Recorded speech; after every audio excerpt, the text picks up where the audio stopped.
Bö.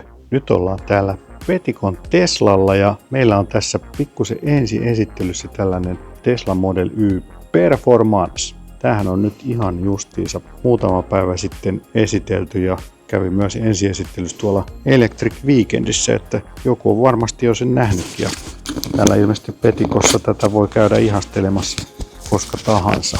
Tää on nyt tällainen mukavan punainen väri, että on vähän näyttävämpi. Ja kyllä sopii aika kivasti tähän autoon tämä väri. Tuntuuko vakuutusasioiden hoitaminen vaikealta ja kivulialta työmaalta? Laita tarjouspyyntö osoitteessa www.pohjantahti.fi/Keski-Suomi. Parhaamme tehdään ja ollaan varmoja, että pystytään yllättämään positiivisesti. Parempaa sähköä. Kyllä, se jossa on Nesteen laatu. No jos aloitetaan tästä keulasta, niin toi puskurihan on nyt sitten muuttunut aika pitkälti kokonaan. Tää on vähän muuttunut tästä tää puskurin muoto. Tuohon on tullut ilma-aukkoa tonne. Ja olikohan toi keskiaukkokin vähän leveämpi. Ja sitten tää ihan alahuuli, täällä on tällaista kiiltävää muovia. Katsotaan nopeasti vertailun vuoksi tähän perusmalliin, niin siinä on aika paljon eroa, että on kyllä hyvän näköinen toi keula. Maavaraa on pikkusen vähemmän, että olikohan tässä 15,1 senttiä. Sellainen 1,5 senttiä vähemmän kuin tuossa perusmallissa. No kylkiosastolla ei ole nyt sitten muuta uutta tietysti kuin nuo uudet vanteet ja renkaat. Nythän on sitten edessä kapeammat eli 255 ja sitten takana 275. Pitoa tarvitaan lisää, kun on enemmän tehoa, niin vanteissa sitten on vähän eroa myöskin. Ja nyt tässä on tällaiset osittain aerokapselit sitten, joiden avulla saadaan pienennettyä tätä ilmanvastusta. Ja tämä vähän niin kuin simuloi tai yrittää olla niin kuin isompi rengasprofiili. Tällä osallakin voi olla aika suuri merkitys tuohon kulutukseen. Eli nämä on 21-tuumaiset Arachnid 2.0 takovanteet.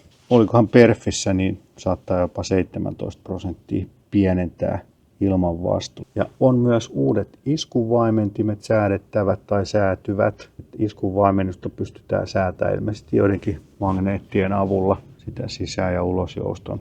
Ja jarrut on kaiketi myöskin vähän beefimmät. Näkyyköhän tässä nyt kunnolla punaiset jarrusatulat tietysti. Tämä on toi 275 kyllä aika julma nakki tässäkin autossa. Ja kiihtyvyyttä on 3,5 sekuntia, eli parikymmenystä on lähtenyt siihen edelliseen versioon nähden, että sikäli kyllä pientä parannusta. Tehoa on siis 460 hevosvoimaa nyt näissä uusissa etu- ja takamoottorissa, eli samat moottorit kuin tuossa kolmosperfissäkin ja samat tehot. Huippunopeutta 249 kilometriä tunnissa. Ja takaa on vähän muuttunut myöskin toi diffuuseri on vähän pidempi. Siellä on myös tuollaista kiiltävää mustaa muovia. Selvästi paremman näköinen kyllä kuin tuossa vakiomallissa. Ja sitten löytyy tämä Perfin patchi täältä takaa. Ja tietysti tämä hiilikuitunen takalippa sitten täällä. Se on jo melkein niin pitkä, että tonne voi mennä sateen suojaa sitten pienemmät lapset. On kyllä ihan messevän näköinen peli joka kulmasta. Kyllä tuo isompi pyöräkoko tekee siitä paljon sopusointuisemman näköisen, että saa tietysti vielä näyttää tuon renkaan vähän suuremmalta verrattuna tähän perusmalliin. Mennään sitten tänne sisälle katsomaan, että mitä täällä on muuttunut. Ja no heti huomataan, että penkithän on nyt muuttunut paremmaksi, että on kunnolla sivutukea istuinosassa ja sitten toi perf-patchi tuolla melkein niskatuessa kiinni. Ja täältä löytyy myös uusi nappula tosta, josta voi säätää tätä istuimen reisitukea, eli vähän niin kuin istuimen pituutta. Tästä me olemme kovasti iloisia, että löytyy kunnolla pituutta istuinossa. No tällaisia heti silmään pistäviä muutoksia on tämä hiilikuitu. En tiedä onko oikeata hiilikuitua vai jäljitelmää, mutta hiilikuitukuvasia nyt sitten täällä kojetaulussa ja ovissa. Ja sitten tämä näyttö on myöskin kasvanut. Tämä on nyt 16-tuumainen. Tuossa perusmallissa se on 15,4 ja nyt tämä 16. Ja se on kaiketi tullut aika pitkälti siitä, että tämä kehyksen reunus täällä on kaventunut. Ja tässä on vähän terävämmät nurkatkin sitten. Ja lisää pikseleitä on tullut myöskin, että on kyllä tarkka näyttö ja samat prosessorit, AMD Ryzenit, että ihan jouhevasti tuntuu pyörivää. Hetkinen, onko tänne tullut sadealueetkin nyt, vai onko nämä ollutkin? Mä en ole nyt vähän aikaa käyttänyt Teslaa, niin tää oli nyt jotain ihan uutta. Se näyttää sadeennustetta siitä. Mutta muutenhan täällä nyt ei mitään ihmeellistä ole tapahtunut, että takapenkillä on ihan sama meininki kuin ennenkin. Niin ja kuskin ja apukuskin penkki on nyt sitten jäähdytetty tässä perfissäkin. Perforoidut penkit. Olikohan tuossa apukuskin penkissäkin on toi reisituen säätö näköjään, että se ei ole pelkästään kuskin penkissä, vaan molemmissa. Ja ei ole muuta kuin tämä yksi viiksi täällä, mutta kuitenkin on se viiksi. Ja se on vaan vilkuille. Valot sitten vaihdetaan tosta. Kameran saa sitten tuolta, tai kamerat, vakionopeussäätimet. Nämä nyt on ihan samat kuin tuossa vakiomallissakin. Joo, ja takaa löytyy toi 8 tuuman kosketusnäyttö, niin kuin noista muistakin. Niin siellä on samat toiminnot.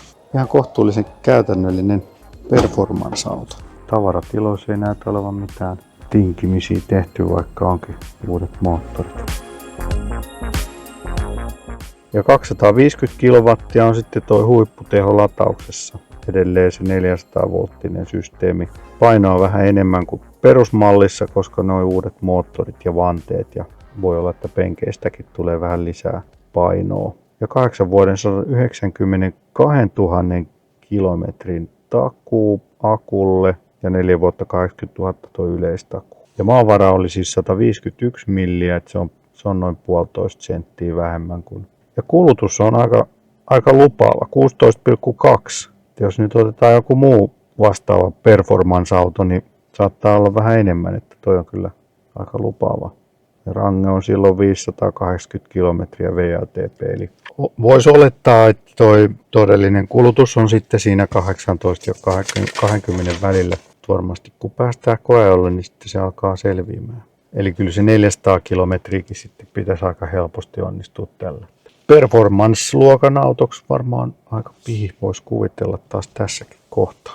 No sittenhän tietysti kiinnostaa, että paljonko se hinta on, ja sehän on täällä annettu myöskin 63 490 €. No nyt sitten tietysti jos mietitään, että mitäs tässä on niitä kilpailijoita, niin Smart Vitonen, Kia EV6, GT, Hyundai Ioniq 5N. Kyllähän toi sillä lailla aika linjassa on esimerkiksi nyt sitten Smart 5 Brabuksen kanssa. Se taisi olla 62 000 ja risat, että sitten on enempikin kiinni siitä, että mikä nyt tuntuu itselle mukavimmalta. Teslas kuitenkin saa hyvän käyttöliittymän, varmasti toimii jouhevasti tämä käyttöliittymä ja toiminnallisuudet myös puhelinäpissä on sitten kohdallaan. Että speksien valossa vaikuttaa erittäin lupaavalle. Kun päästään koeolle, niin sitten tietysti nähdään, että miten nämä lupaukset toteutuu, mutta enää koskaan Teslassa on huonoja ollut, varsinkaan kulutuksen suhteen. Täältä löytyy kyllä ihan mielenkiintoista tietoa, että täällä on akkupaktissa uudet kennot, joiden energiatiheys on aiempaa suurempi. Pystyvät näin varastoimaan enemmän energiaa ilman painon lisäystä.